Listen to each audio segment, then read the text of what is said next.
The breaking of the fast during the holy month of Ramadan was particularly poignant for the Cairo synagogue in Egypt. They hosted an iftar that brought Muslims, Jews and other communities together at this very sensitive time to share the idea that not all Jews are Zionists. But do governments take the faith-led initiative seriously? Join us as we discuss how faith can build bridges for peace in Africa today. Conflicts in the Central African Republic, Mali, Egypt and Nigeria are often simplistically described as battles between Christians and Muslims, fundamentalists or moderates, or between different ethnic groups. Not surprisingly perhaps, it is in areas such as these that interfaith activism has strongly taken root. There are now numerous programs working to bring communities together based on common need, if not common denomination. And many analysts say Africa is leading the way. But can faith really build bridges for peace? And does the mainstream political machine take faith-based initiatives seriously? In this week's Africa Today, we look at how such interventions are driving community action in some of Africa's most troubled conflict zones. Action that has a lasting and often life-saving effect.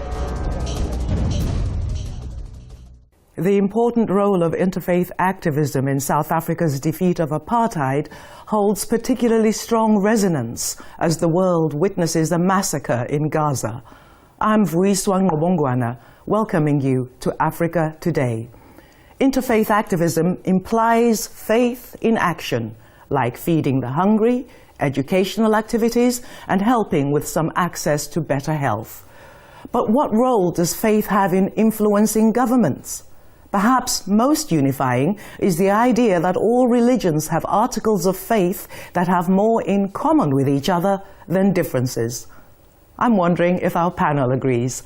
Please meet Vijay Mehta, who's the chair of Uniting for Peace, also the Reverend Frank Gelly, and joining us on the line from Kaduna in northern Nigeria is Imam Mohammed Ashafa, the co-executive director of the Interfaith Mediation Center of the Muslim-Christian Dialogue. Gentlemen, thank you all for joining us. If I could start with you, Reverend Gelly, as you look at what's happening in the world, particularly in the Middle East, which is very much on people's minds at the moment, a lot of people might actually reduce that battle to one of faith. How do you see the situation over there, and how can interfaith activism give some assistance? Because we saw, as we mentioned in the example with Egypt, a Jewish synagogue in Cairo saying very categorically that not all Jews are Zionists, and actually showing by hosting an iftar there for all communities. What are your thoughts on that? I certainly believe that on the last point, I know I got Jewish friends who are not Zionists, quite the opposite. On the question of religion, I think religion is a factor. We cannot shut our eyes to the fact that religion matters to places like the Middle East, and not just the Middle East. But the question is, what do we do with this overwhelming faith dimension?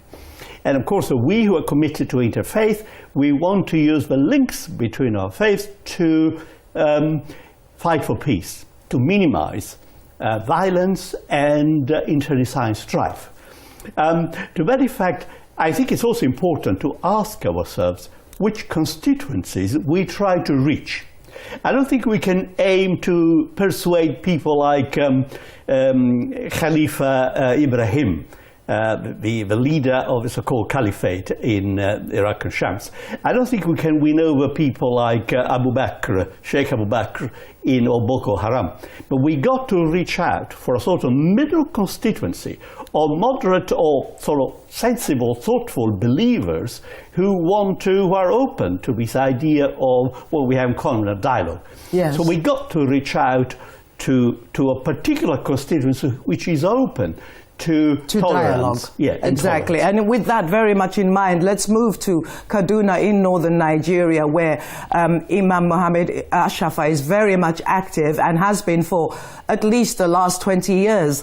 A lot of people are aware of the Boko Haram situation, and that Boko Haram is very much a spiritually led organization. Could you give us a picture, Imam, particularly recently, of what has been happening? We've just heard that there's been some explosions that have actually happened in Kaduna as recently as we're speaking today. What is the latest update you can give us? Well, it is very unfortunate that what is happening in Kaduna and across the African continent, when religion has been hijacked in promoting a political agenda and using religion as a carrot because of the soft constituency religion has in the heart and minds of the people. People use them the way they like. And that is the situation happening in my own country, Nigeria, with an unfortunate situation yesterday where about 44 people have lost their lives so far.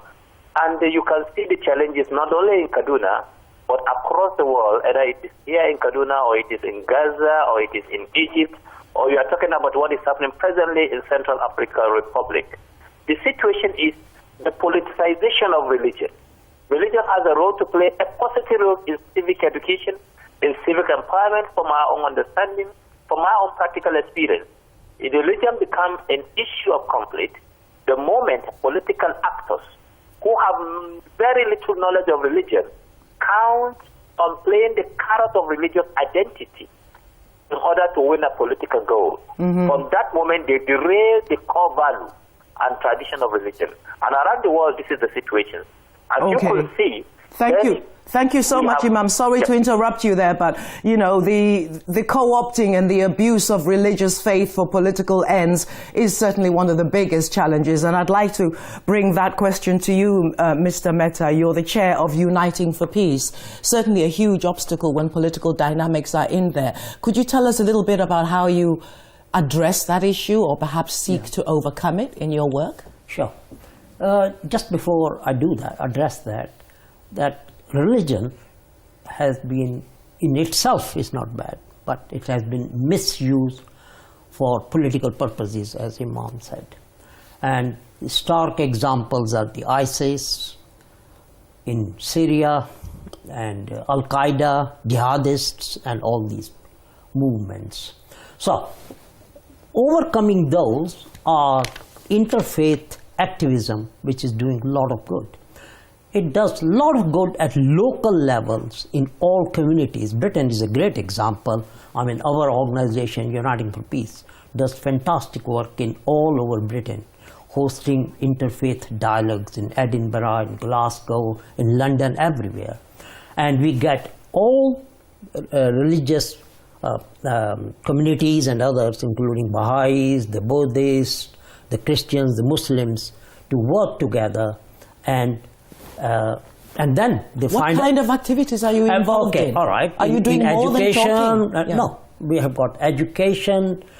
We represent our findings to the ministers, things like that. Yes. And we have parliamentary work and things like that we do on a regular basis. Do you feel you're taken seriously? Yes, we do.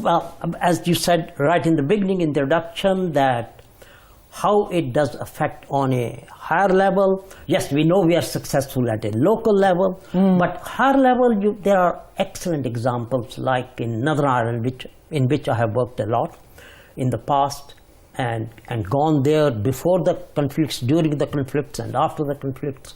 And you can see different communities are working together. And that is where we can score. And same as you were saying in South Africa, yes, Nelson Mandela overtook everything important in his community and in the newly born country in South Africa, just to do that.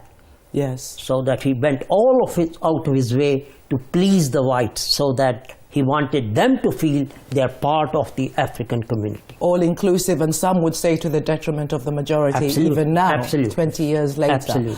But in the name of peace, Reverend Gelly, do you think sometimes when the results are positive, the role of interfaith activism gets played down or not mentioned at all because you're quite low profile in terms of what the headline seekers are looking for? Do you think you get enough credit for the groundwork that you're doing? Probably never enough.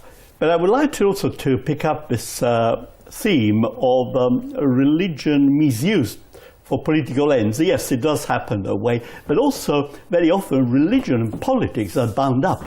You know, in this everything. country, yes. But in this country, the Queen is actually the supreme governor of the national church, the Church of England. 26 bishops sit by right in the House of Lords. So, in a way, that religion institution is bound up with the establishment. But now there is also a question of our texts, our religious sacred texts, which have bits which are quite political implications. Now, some are quite tricky ones, and I'm not gunning particularly for Islam. There are bits of that in the Bible as well. Now, I'm a great admirer of a Muslim writer and intellectual called Tariq Ramadan. And Tariq has put forward the idea of bracketing, not abolishing, but bracketing some tricky, controversial passages and texts in his own tradition, in Islam, saying because those texts are often used to apply only to the poor and the marginalized, not to the rich and the powerful. So what I'm trying to say is, yes, there is this political dimension, but we have to make sure that political dimension, political bits are controlled by wider, more, if you like, inclusive, humanitarian approach. Right. Talking of a humanitarian approach, if I could bring you back in, Imam, a lot of our viewers may not be aware of the inclusive work you are doing with fellow spiritual people, but of the Christian faith and how challenging that can be in a Nigerian context. Could you tell us a little bit about the work you've been doing, particularly over the last 20 years, with a Christian pastor, James Wuyi, in Nigeria, and how you actually overcame those barriers to come together in the first place? I think one of the key important challenges is with the fear of losing one's identity, the fear of compromising one's values, the fear of giving in too much, seeing you as a coward by other groups. And one important thing we tried to do in the last 20 years is to let people know you can be a friend of the other without losing your own identity. You can be part of the whole without compromising your values. These are the key experiences in the last 20 years that I've put into practice as a Muslim, working with the Christian groups in order to create this important phenomenon.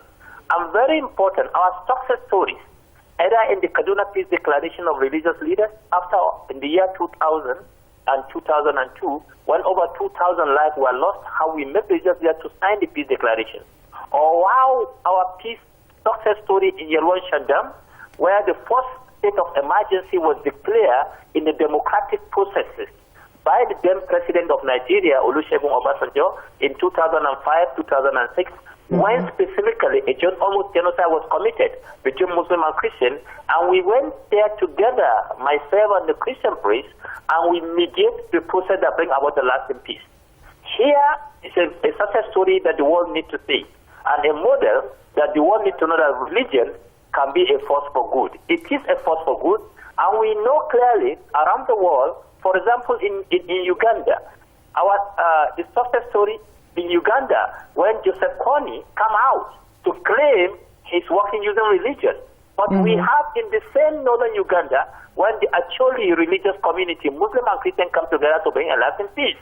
And we have another bitter example. When you look at what happened in Myanmar, when the Buddhist monks are leading, misusing, abusing religion, one against the other. But the same context, we find others who have used the same religion as a positive tool. I think the important thing here is that on the continent of Africa, either in our success story in Kenya, in the rich valley of Kenya, where we work with the Kikuyus and the Kalenjin community and help resolve a political dispute. We participate in the resolution as religious leaders, as anchor persons that bring a sustainable peace in the burnt forest of the Rift Valley in eastern part of Kenya. And our intervention in Chad, leading Chadians to look for solutions in a nation that is surrounded by war-torn countries of northern Uganda, of the Sudan, of Libya, and Central Africa coming in, and then northeastern part of Nigeria. We facilitate the process of what we call core mediators training.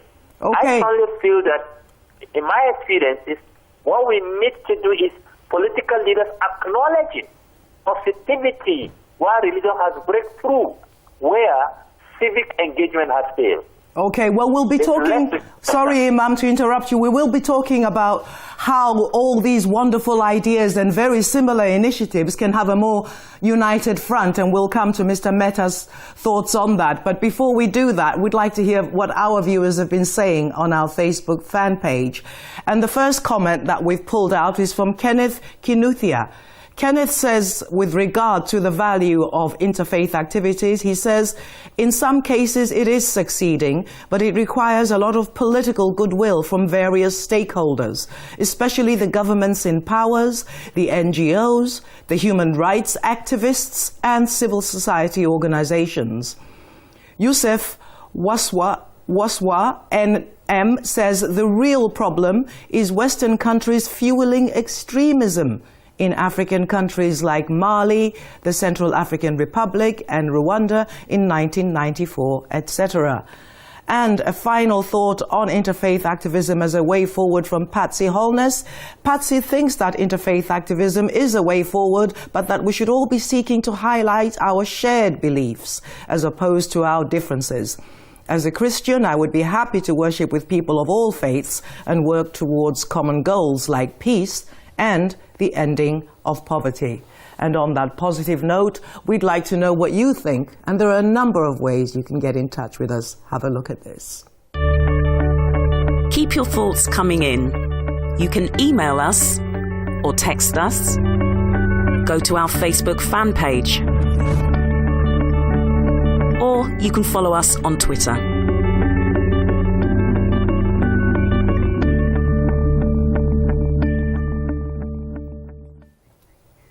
Indeed, we're continuing a discussion on how spiritual beliefs can actually impact the political agenda. As you've been doing your work over the decades, Mr. Mehta, I mean, how do you see, for example, we've mentioned the situations of Boko Haram, the Lord's Resistance Army, very, very critical, dynamic and devastating impact on communities. How do you get to, for example, influential bodies like the African Union, who are actually there to represent our common interests? Well, we must not forget that United Nations, African Union, even European Union, all these are very active actors, and they are trying to, shall we say, broker peace in conflicts all over Middle East and Africa, Northern Africa and other parts. Some would say not effectively enough. That is true. It's not effectively, because at the end of the day, even if coming back to Northern Ireland situation, people have to be fed up with violence in the first place. Till such time people are not fed up with violence as it happened in Northern Ireland, they are not ready to do a peace deal. And secondly, again referring to Northern Ireland, lots and lots of good groundwork was done by churches, peace groups, etc., etc. And when the atmosphere came in that peace can be negotiated, then the governments took over, as we know famously, the Good Friday Agreement, right, and the Northern Ireland peace process came in, and sworn enemies who were never wanted to meet each other or even talk to each other are now happily working in the Constituent Assembly. So you're not so much worried about getting the credit for any of this, but the important thing is laying the foundation is the most important thing. Yeah? Absolutely, absolutely. Right. And let's talk about, Christian articles of faith and what they have in common with other religions. Mr. Mehta is a Hindu, I believe. Yes. We've got the Imam. They have more in common than not, Reverend. And when you look at that and you raise those issues in governmental sectors, do you actually feel you're getting heard on any level whatsoever, or are people just paying lip service to these ideas? I think the theology of a religious dialogue is very important, especially very important with communities for whom religion and faith are extremely high on the agenda. Particularly in Africa, known as one of the most spiritual places on the planet. Absolutely, Yes. yeah, absolutely. And indeed in India, 99% of people in India believe in God, so, it's very different from this country. I would want to say that that is not in a way the problem. The problem is, okay, let me say first of all one thing. I'm aware that a bishop in Nigeria has said that it is not really Boko Haram which is the problem, in a sense that Boko Haram is more of an expression of resentment towards governmental misrule and misgovernment than an Islamic affair, which I think is quite an important statement for a Nigerian Christian bishop to have made. And also relating to a point which has been made by, I think, Kenneth, a question of goodwill. Now, I don't want to be cantankerous, although I'm a cantankerous kind of guy, actually. Many people who, today, religious dialogue, interfaith dialogue, it's a bit of a cottage industry. Almost everybody does it, which is good in itself. But there are also people and organizations which are remote controlled by 10 down the street. They get funded and supported by the British government to run a line which is not quite meeting with the real needs which are of a coalface. Do you think you've basically been co-opted, like a lot of people think about the non-governmental organizations as representing by proxy other interests? Do you think, particularly in the West, Christian organizations are falling into that morass? Well, again, related to what Yusuf says, but in a way it's the West. I don't want to blame totally the West because of also local problems. Well, it's easy to fuel extremism, isn't it? Yes. If you want to keep a nation divided. Well, in the case of Nigeria, of course, crude oil is so important, and the chaos, in a way, you could argue, but I'm not a conspiratologist. What I'm saying is there is a danger for interfaith to be made monopolized and subordinated to governmental aims, which are not necessarily the best interests of the faith, religious faith involved.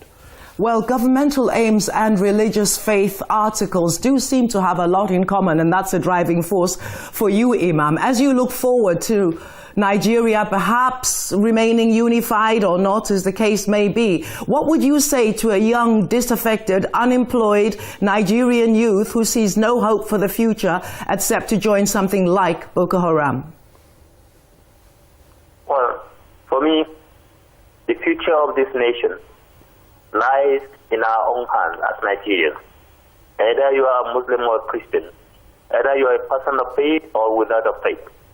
The beginning of radicalization, the beginning of religious extremism in Nigeria began in the late 70s with the economic recession in this country. When the state is failing to meet the basic need of its citizens, that is the beginning when the Muslim youth started looking for alternatives to failing state to meet the basic need, and the slogan of Islam only come into play, Islam only. And for the Christian youth, when the state is failing, they are looking for a solution. Then the evangelization drive of I Found Jesus began in 1979 in Naidon, Nigeria. And that became the beginning of radicalization and more evangelization drive. So the bottom line is the failing of the state to meet the basic need of its citizens. And as my dear brothers and sisters, fellow Nigerians, and the future Africans, our religion has a value.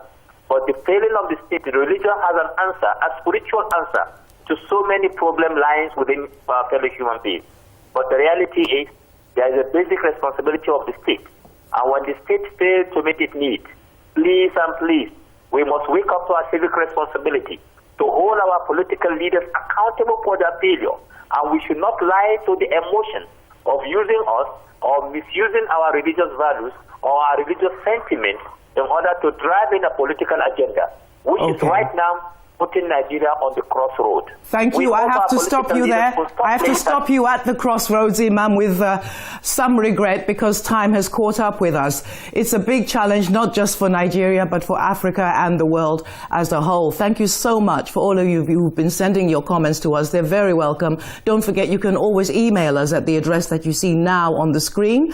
Please text us if you prefer, and we're always on Twitter. A huge thanks to today's really informed guests, Mr. Vijay Mehta, the Reverend Frank Gelly, and Imam Mohammed Ashafa. Join us next week for another edition of Africa Today, but until then, from me, Vuiswang Obongwana, on behalf of the team, I thank you for watching.